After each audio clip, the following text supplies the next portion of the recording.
get into it. So it all starts with this. Here, I'm going to move you over here. It all starts with that everything has shifted, right? So whereas a lot of leadership in the 20th century was based on in person, suddenly we find ourselves leading teams that are either all remote or partially remote or sometimes remote. And it's actually, we feel that it's shifted leadership and some of the tactics and strategies um, a lot. And then other things have stayed the same, like the need to be human and connection.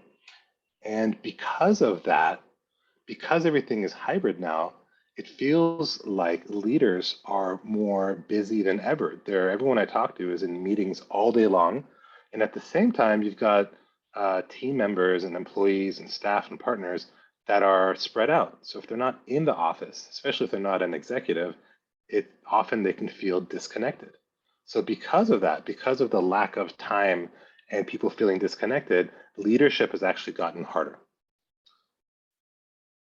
Carrie, anything to just jump in if I miss anything.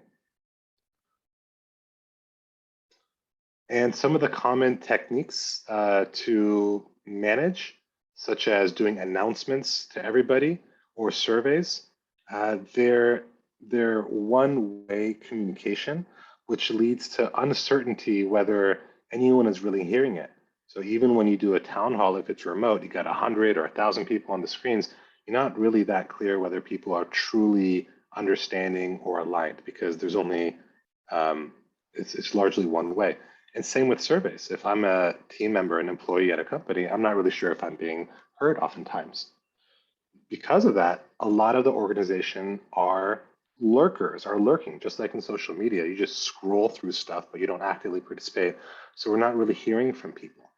And when it comes to grumbles, so resistance to change, we oftentimes hear a few people, like the squeaky wheels at the top, that are either complaining or just not agreeing, which is totally cool. But we're not seeing below the surface that there might be a lot more grumbles. And there is no way of knowing unless we talk to people anecdotally, or if we do a survey or something. It's really hard to tell who is grumbling, what they're grumbling about, etc. Future of work we see is changing from this whole idea of top-down communication, where the leader is pushing communication down to everybody to follow, to something that is a little bit more like dialogue, where they're sharing along the journey to hear from people in a circular, in a continuous fashion. So the idea is, something that we strongly believe, is there is a way to flip this pyramid so that we're doing bottom-up communication instead of top-down, so that everyone has a chance of being a contributor in a way that they're comfortable. And the only question that we have, as we're kind of getting to this, is how do you do that? Because the common tools now are, you got Zoom meeting, then a survey, then a PowerPoint report, and then maybe you're announcing via MailChimp or WhatsApp or Slack. And then how do you actually get the information back? There's no single tool, there's no easy way to do this. So this is something that we're really interested in as a system. And today we're really talking about transformation, change management. How do you get everyone to go from the caterpillar to whatever project, initiative, culture that you're in, into the fully formed butterfly? Like, how do you actually do that when everyone is hybrid?